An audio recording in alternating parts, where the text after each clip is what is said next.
समस्त नमस्कार। गत थर आमे कहिथिलु जे जदियो नाना प्रकार प्रॉब्लम एबे आसुची आउ आमे भावुचु जे एबे चारिआडे युद्ध होची ये होची सेथिपई हमको ये सब असुविधा एबे आसीबो आउ हमको ताकू जाहेले बे मानि नबाकू पड़िबो। किंतु जेंति आमे कहिथिलु यार प्लानिंग बहुत पूर्वरु हो सारी सत्य कि जमती गोटे प्लान मुताबिक सब किछि चली जमती आमे कहिथिलु जे एनर्जी क्राइसिस जोटा आमे देखुचु ए एनर्जी क्राइसिस कथा आमे गत 10-12 वर्ष है शुणुचु किंतु अबिका हठात एमती सब नाना जिनस हो गला जे आमको ताकू मानि नबाकू पड़ुछ। जमती कोविड आमे भाविलु जे 2019-20 हठात आसीगला किंतु जो माने जो डाक्तर साइंटिस्ट माने या को फॉलो करुथले एवं ताकू इन्वेस्टिगेट करिसंती से माने कहिसंती जे तार प्रिपरेशन से माने जानि पारिसंती 2005 मसियारू जो पेटेंट गुड़ा यूज करिकी अति धनी से माने सब बड़ लोक हेले से पीरियड रे कोविड पीरियड रे से पेटेंट गुड़ा फाइल करवा आरंभ करथिले से माने 2005 मसिया। एबे आमे देखुचु जे गोटे बड़ युद्ध आड़कू पृथ्वी मुहाउची एवं समस्त कहउचंती जे तृतीय विश्व युद्ध अबिका अवश्यंभावी अब ही हम एवं जेकोसी मुहूर्त रे आरंभ हो। किंतु ये जो प्रथम द्वितीय एवं तृतीय विश्व युद्ध या विषय आमे जदि पढ़ा ताले आमे देखिबा 1871 मसीहारू या विषय लिखाई प्रथम विश्व युद्ध केमती हम ता विषय लिखाई एकदम सेमिति हैला।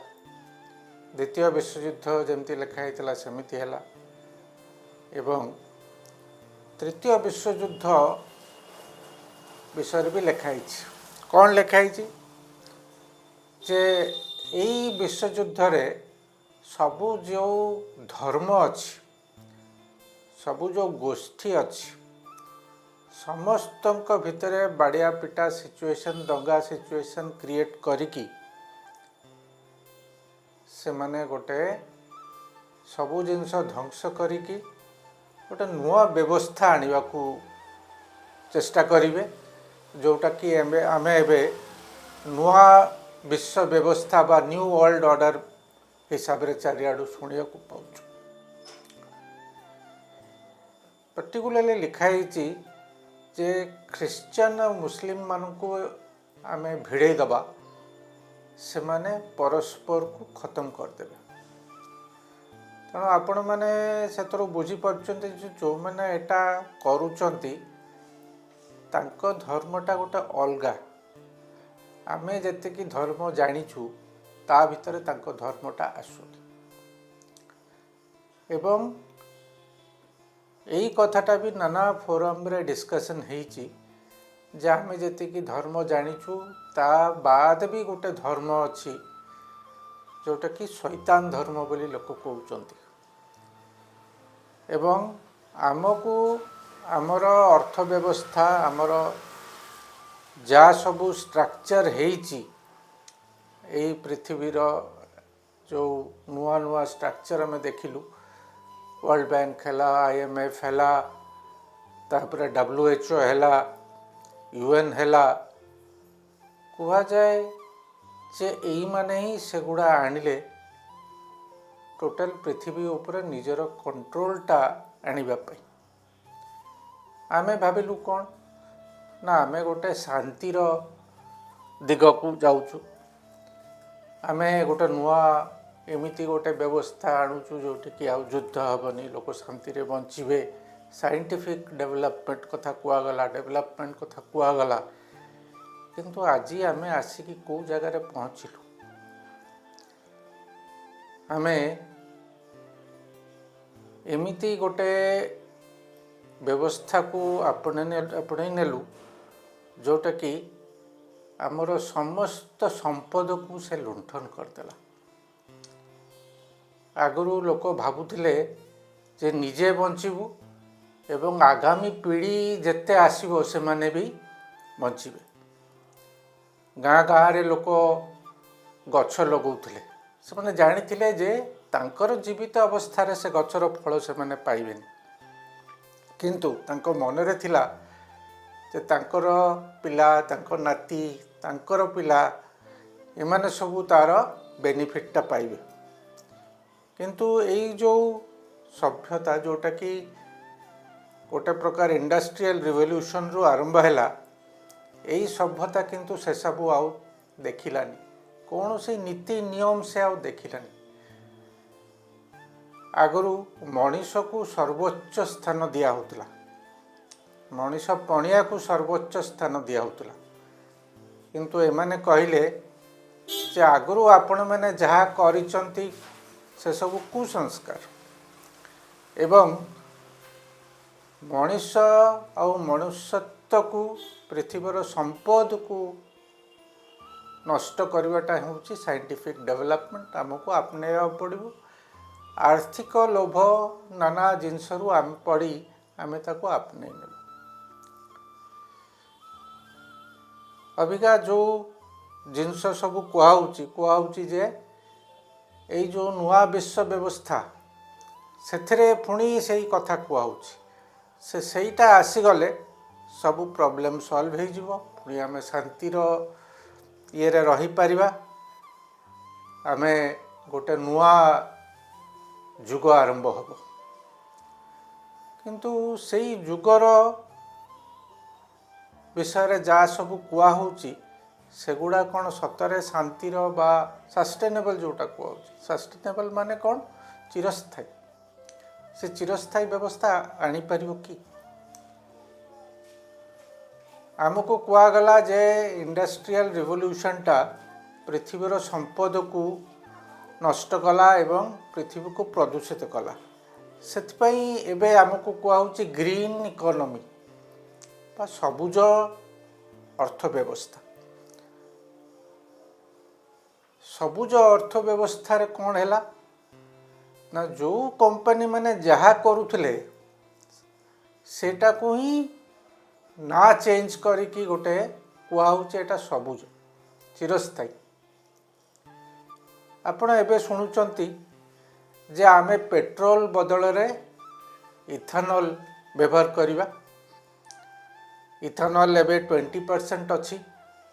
କୁହାହେଉଛି ଯେ ଡ୍ରାଫ୍ଟ ବିଲ୍ ଅଣା ହେଇଛି 85ରୁ 100% ଇଥାନଲ ହେଇଯିବ। ଏବଂ ଆମକୁ ଶୁଣେଇ ଦିଆହେଇଛି ଯେ ପେଟ୍ରୋଲ ଡିଜେଲ ଗାଡ଼ିର ଜମାନା ଆଉ ନାହିଁ। ଆମ ସମସ୍ତଙ୍କୁ ଏବେ ବ୍ୟାଟେରୀ ଗାଡ଼ି ଆଡ଼କୁ ଯିବାକୁ ପଡ଼ିବ। ପ୍ରଥମେ ଇଥାନଲକୁ ଯଦି ଆମେ ଦେଖିବା, ଏଇ ଇଥାନଲ ଗୋଟେ ସବୁଜ ଜିନିଷ ନୁହଁ କି ଚିରସ୍ଥାୟୀ ନୁହଁ। ଗୋଟିଏ ଲିଟର ଇଥାନଲ ତିଆରି କରିବା ପାଇଁ 1000 ଲିଟର ପାଣି ଦରକାର ପଡ଼ୁଛି। ଏଇ ଇଥାନଲ ବ୍ୟବହାର କରିବା ପାଇଁ ଆମ ଚାଷ ଜମି ତାକୁ ଡାଇଭର୍ଟ କରାଯିବ ଇଥାନଲ ପ୍ରୋଡକ୍ସନ୍ ପାଇଁ। ଖାଦ୍ୟ ବ୍ୟବସ୍ଥା ଉପରେ ଆଞ୍ଚ ଆସିବ। ଚାଷୀମାନେ ଆଉ ଖାଦ୍ୟ ଶସ୍ୟ ନ କରିକି ଏଇସବୁ ଆଖୁ, ମକା, ସୋୟା ଏସବୁ କରିବେ ଇଣ୍ଡଷ୍ଟ୍ରିଆଲ ପ୍ରୋଡକ୍ସନ୍ ପାଇଁ। ପାଣିର ଏମିତିରେ ଆମେ ଦେଖୁଛୁ ଘୋର ଅଭାବ। ଏବେ ଇଥାନଲ ଏତେ ପାଣି ନଷ୍ଟ କରିବ। ଆମକୁ କୁହାହେଉଛି ଯେ ଯେଉଁ ନ୍ୟୁକ୍ଲିୟର ପାୱାରଟା ଚିରସ୍ଥାୟୀ, କିନ୍ତୁ ଯେଉଁଠି ନ୍ୟୁକ୍ଲିୟର ଷ୍ଟେସନ୍ ହେଉଛି ସେଠି ପାଣି ଶୋଷି ନେଉଛି ସେ। ଆମକୁ କୁହାହେଉଛି ଯେ ଏଇଟା ଡିଜିଟାଲ ଯୁଗ ଚିରସ୍ଥାୟୀ, କିନ୍ତୁ ଯେଉଁ ଜାଗାରେ ଏଇ ଡିଜିଟାଲ ସେଣ୍ଟର ସବୁ ଖୋଲୁଛି ସେଠି ବି ସମାନ ବ୍ୟବସ୍ଥା, ସେ ଭୟଙ୍କର ପାଣି ଟାଣୁଛି। ତେଣୁ ଆଗରୁ ଯେଉଁ ଆମକୁ କୁହାହେଲା ଯେ ଏତେ ବଡ଼ ବଡ଼ ଡ୍ୟାମ୍, ହୀରାକୁଦ କୁହନ୍ତୁ କି ଯାହା କୁହନ୍ତୁ, ସେ ଡ୍ୟାମ୍ ଆମକୁ କୁହାହେଇଥିଲା କ'ଣ? ଏଇ ପାଣିରେ ଚାଷୀର ମୁହଁରେ ହସ ଫୁଟିବ, ଚାଷ। କିନ୍ତୁ ଆମେ ଦେଖିଲୁ ଯେ କେଉଁଠି ଚାଷୀର ମୁହଁରେ ହସ ଫୁଟିଲେ। जो माने कॉर्पोरेट बिजनेसमैन व्यवसायी जो माने इंडस्ट्री कले तांको पई पानीटा व्यवहार हैला एबे भी पुणी आमे सेया देखुछु जहाँ सब स्थिरस्थायी आमको कहुच्छी से चिरस्थायी व्यवस्थाटा मनीषर उपकार न आसिकी से व्यवसायी गोष्ठीर उपकार रे आसो इलेक्ट्रिक बैटरी व्हीकल आम कौच एटा प्रदूषण करबनी तेणु आपण ताकू किणिया को बाध्य इवेन एवं सबू नाना जगार खोलीगलानी आपण पेट्रोल गाड़ी को कन्वर्ट कर दे पारे तार इंजिन काढ़ी से बैटेरी पूरेकी तार इंडस्ट्री भी आसीगला समस्ते एक वाक्य कहते एटा है आमर सबुज हो चारिपटे आमर प्रॉब्लम सॉल्व हम किंतु आज्ञा ये इलेक्ट्रिक गाड़ीर भी नाना दिग अच्छे मु निजे गोटे इलेक्ट्रिक गाड़ी किणिकी गोटे वर्ष चढ़ी मु आउ चाहूनी आउ गोटे सेमती नहीं कि पुणी से असुविधा गुड़ा मु भोगी इलेक्ट्रिक गाड़ीर बैटेरी तैयारी करने जो सबू उपादान दरकार से उपादान भयंकर भाव खोजा चलती कहीं से उपादान जहाँ हाथ में लगे से आगामी दिन में से पैसा कमाई पार एवं जो प्रकार आमर जो माइंस हैला जोटा समस्त को डिस्टर्ब कला से ताठू भी भयंकर भाव में माइनिंग हम यही सबू उपादान पाइबा बैटेरी पाई जहाँ सब मेटल जहाँ सब दरकार अच्छी एवं खाली जे जोटी जगह अच्छी सेठी नु समुद्र मझिरे भी कुआ होची जे सेठी भी समुद्र मझिरे माइनिंग करी से गुड़ा से मैंने काढ़ी एवं तापाई रीतिमत चारिआडे सर्वे चलछि तेणु कहीं आउ शांति रे रही पाए जो देश माने ये इलेक्ट्रिक गाड़ी आपनई से मुंडरे हाथ देले कहीं ना गोटे इलेक्ट्रिक गाड़ीर तार लंजेविटी बा समय सीमा हूँ 3 ରୁ 5 वर्ष तापर से गाड़ीर जो अवस्था हम आपण ताकू चल पारे तेणु जो देश आगु से मैंने पद्धति को स्वीकार कर पुराना गाड़ी एमती गदा हेले नहीं कौन करेंगे से जापारना पुराना गाड़ी पुराना बैटेरी पुराना मोटर सेटा एबे प्रदूषण समस्या हो जाइए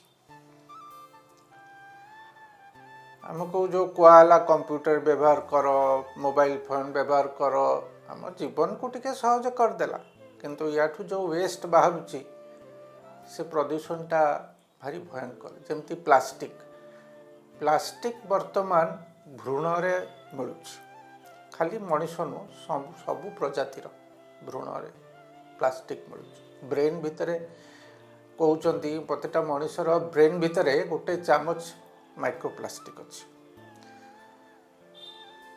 तेणु ये जो कथा गुड़ा सबुज चिरस्थायी यार किसी माने ना आउरी सबू इलेक्ट्रिक गाड़ीर प्रॉब्लम कौन सबू देश रे वर्तमान बन्या झड़ झंझा सबू जोठी भी कौन सी मतरे जदि पानी पश जाऊँच गाड़ी रे तापर यही सबू बैटेरी रे निया लगी जाऊँ जोटा कि आपण मैंने भी जानी आम देश रे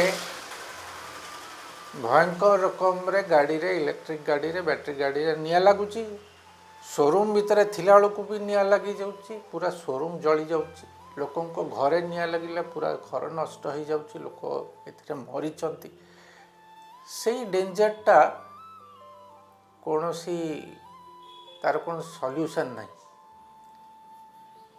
आमे जो बैटेरी गाड़ी ये व्यवहार करुचु आमे भावुचु तार इम्प्रूवमेंट हम केमिति इम्प्रूवमेंट हम ना मोटर एटी तैयारी होची ना बैटेरी एटी तैयारी होची तेणु जो देश तैयारी करुचंती से माने ही हमको देबे से माने जदि किछि करिवे ताल जाय कि हम एवं विश्व सारा इलेक्ट्रिक बैटेरी ए बैटेरी गाड़ी लोक नबा को चाहूना कहीं आमर गाड़ी सबुठ बेसी दरकार हुए केतबेले इमरजेंसी बेले हठात आपण गोटे विपदरे पड़े आप गाड़ी नहीं कि सांगे सांगे बाहर एवं से गाड़ी आपण को जोठी आपण जीवा कथा नहीं कि जीव किंतु बैटरी गाड़ी रे आपणकर जीवा आसवाटा सीमित जी बैटरी आप चार्ज करते एवं जितेबाला विपद आसे झड़ झंझा साइक्लोन बा ये जो इलेक्ट्रिसिटी ठप हो जाए आपड़ चार्ज करेंगे केमती जमती मोबाइल ठीक अच्छे सब मोबाइल रे आपड़ करुँच किंतु जितेबाला साइक्लोन आसब 15 दिन लाइन नथिबो सेतेबाला आमे अंगे लिभेइछु केमती असुविधाटा हुए सबू दौड़े कौटी चार्ज करेंगे कौन करेंगे घरे लोक एवं आणिकी रखिले जो चार्जर से भी 3-4 थर चार्ज दब तो सबू प्रकार समस्या गाड़ी रे अच्छी आपण गाड़ी रास्ता रे किछि हेले आपण कहार साहाय्य पाइबेनी जो कंपनी आपन को बिकिथिबो से कहिथिबो मु रोड साइड असिस्टेंस देबी किंतु लोक रोड साइड असिस्टेंस पाउचंती कि मु आगे यही सब जिनस भोगी गोटे वर्ष रखिकी से गाड़ी मु दान कर देछि से मु रखिया को चाहिए एवं एबे भी जो जदि कौन सी मेकानिक आपणकर सांग थांती जे कि आपन को भल एडवाइस दे परियो से कहबे इलेक्ट्रिक गाड़ी किणतु ता साथे गोटे पेट्रोल गाड़ी आपन को रखिया दरकार कहीं आप राति चार्ज करने को भूली जिवे चार्जर खराब हो गाड़ी भल भाव चार्ज हेनी से आप पेट्रोल गाड़ी पुणी बाहर करा पड़ो बा आपड़ जदि गाड़ी खराब है तार कौन सी ठिकाना नहीं के दिन रे से ठीक हम आप गाड़ी मसे मसे धर पड़े पारे शोरूम रे जोटि लोक भोगुंट से आप कौन करेंगे तेणु से कथा चिरस्थायी सबुज कौन चिरस्थायी कौन सबुज आपण मैंने बुझंतु आउ गोटे जिनस कहूँ आमको गोटे नुआ धर्म आड़ को जा पड़ो सर्वधर्म समन्वय कथा कहूँ एवं जो बड़ बड़ कॉन्फ्रेंस होती जदि नजर पकेबे देखिए आमर सबू धर्मगुरु सबू धर्मगुरु मैंने जाकि एकत्रित होती नुआ धर्म आने नुआ धर्म आड़े कौन आसो सतरे शांतिप्रिय धर्म किसी आसब ना से शैतान धर्म आसब एवं यार प्लानिंग भी बहुत आगुरी होती तार गोटे निदर्शन होची प्रथम सर्वधर्म सम्मेलन जो होता शिकागो रे सेटा भी यार प्लानिंग कहुए जो मूलदुआ सेठी पड़ता तापर आपण देखिले जे सबू धर्मर बोल पाल्टिगला सबू धर्म प्राय एका कथा कहवा आरंभ कले किंतु धर्म खाली मुहरे कहले हुए लोक को सेटा प्रैक्टिस करिया पड़े से जिनसटा आ रही आपण जीवे कहार गोटे प्रवचन शुणिबे कौन टिके करेंगे आपण भाविबे जे आपण धार्मिक किंतु अंतरर जो चेंजटा अंतरर जो प्रकृति साथ अलाइनमेंटा सेटा रोनी आम किसी दिन आगु आलोचना करूँ आमर गोटे पिनियल ग्लैंड बोलिकी गोटे अच्छी जोटा कि मस्तिष्क अच्छी एवं सेटा गोटे कनेक्शन प्रकृति साथ जोटा डिवाइन एलिमेंट साथ मनीषर कनेक्शन से पिनियल ग्लैंडटा नाना प्रकार औषध इंजेक्शन साहाय्य ताकू ध्वंस कर दिखाई मनीष एवं भावुची जे मु गोटे अलगा जिनस मुई पृथ्वीर नुह जो से कल्पना करिपारुछि एमती गोटे दिन जे से पृथ्वी छाड़ी मंगल ग्रह जाकि रही पारिबो जी पृथ्वी को भल पाए जे पृथ्वीर अंग गोटे से केबे कथा भाविबन आपण गोटे आदिवासी लोक को जाकि कहबे मंगल ग्रह जाकि रहबू से आपण को आड़े अनैब जे को पगला एटा कौटू आसी मनीषर जो इगो अहंकार जो बढ़ी जाइए भी तार गोटे ये मनीष निजक भावुची मु सबु किछि किंतु मुटा जिते बड़े आसे सेते बड़े ही मनीषर ध्वंस गोटे ସବୁ ମଣିଷ କ'ଣ ସମାଜ ବି ଧ୍ୱଂସ ହେଇଯାଏ। ସେଇଟା ଏବେ ଆମେ ଆଗକୁ ଦେଖିପାରୁଛୁ। ପ୍ରତିଟା ସଭ୍ୟତାର ଗୋଟେ ସମୟସୀମା ଥାଏ, ପ୍ରାୟ 250 କି 300 ବର୍ଷ। ସେଇ ସମୟସୀମାଟା ପାର ହେଇଯାଇଛି। ପ୍ରତି 1200 ବର୍ଷରେ କୁହନ୍ତି ଗୋଟେ ବହୁତ ବଡ଼ ମାନେ ଡିଷ୍ଟ୍ରାକ୍ସନ୍ ଫେସ୍ କରି ପୃଥିବୀ। ସେ 1200 ବର୍ଷ ବି କମ୍ପ୍ଲିଟ୍ ହେଇଯାଇଛି। ପ୍ରତି 5000 5500 ବର୍ଷରେ ଏମିତି ଗୋଟେ ପରିବର୍ତ୍ତନ ଆସେ ଯେତେବେଳେ କି ପୁରୁଣା ବ୍ୟବସ୍ଥାର କିଛି ଚିହ୍ନ ବର୍ଣ୍ଣ ନଥାଏ। ସେଇ ସିଚୁଏସନ୍ରେ ବି ଆମେ ଆସୁଛୁ।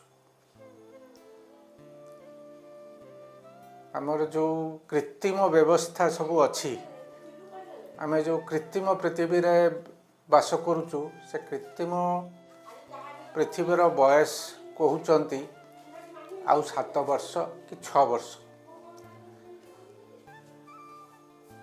ମୋ ଇଏରେ ତ ନାହିଁ ଯେ କ'ଣ କରିବା କଥା। ମୁଁ ଏତେ ବଡ଼ ଲୋକ ନୁହଁ ଯେ ମୁଁ କିଛି କହିଦେବି ସେଇ ଅନୁସାରେ ଆପଣମାନେ ଗଲେ ଆପଣମାନେ ପାର ପାଇଯିବେ।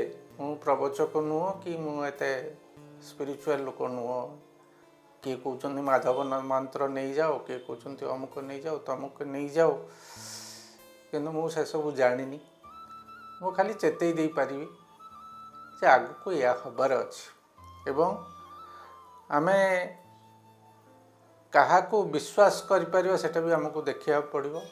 ଆରଥର ମୁଁ କହିଥିଲି ଯେ ଏଇ ଯେଉଁ ସାଇଣ୍ଟିଫିକ୍ ସୋସାଇଟି, ଏଟା ମିଛ କହିବାରେ ସିଦ୍ଧହସ୍ତ। ମୁଁ କହିଛି ଯେ ଯେଉଁ ଆମେ ଚାନ୍ଦରେ ଚନ୍ଦ୍ରପୃଷ୍ଠରେ ମଣିଷ ଯାଇଛି ସେଟାକୁ ବି କ୍ୱେଶ୍ଚନ୍ କରାହେଇଛି। ଯେଉଁ ଟ୍ୱିନ୍ ଟାୱାର ନ୍ୟୁୟର୍କରେ ପଡ଼ିଗଲା ତାକୁ ବି କ୍ୱେଶ୍ଚନ୍ କରାହେଇଛି। କୋଭିଡ଼କୁ ତ ଆପଣମାନେ ଜାଣିଛନ୍ତି କେତେ କ୍ୱେଶ୍ଚନ୍ କରାହେଇଛି। ତେଣୁ ଆଉ ଗୋଟେ ମିଛ ଆସିବାକୁ ଯାଉଛି ଏବଂ ଆପଣମାନେ ଯେଉଁ ଏବେ ଗତକାଲି ବୋଧେ ଯେଉଁ ଆପଣଙ୍କୁ ମେସେଜ୍ ଆସିଲା ଯେ ଏବେଠୁ ଆପଣମାନେ ୱାର୍ଣ୍ଣିଂ ପାଇଯିବେ ଆପଣଙ୍କ ଫୋନ୍ରେ, ସେଟା ସତରେ କ'ଣ ଆପଣଙ୍କୁ ସତ ୱାର୍ଣ୍ଣିଂ ଦେବ ନା କ'ଣ ଦେବ ସେଇଟା ଈଶ୍ୱରଙ୍କୁ ଜଣା। ମିଡ଼ିଆ ଯେମିତି ଆପଣଙ୍କୁ ବିଭ୍ରାନ୍ତ କରି ଆସିଛି, ଏ ମେସେଜ୍ ବି ଆପଣଙ୍କୁ ବିଭ୍ରାନ୍ତ କରିବନି କି? ସଜାଗ ରୁହନ୍ତୁ, ସଚେତନ ହୁଅନ୍ତୁ। ନମସ୍କାର।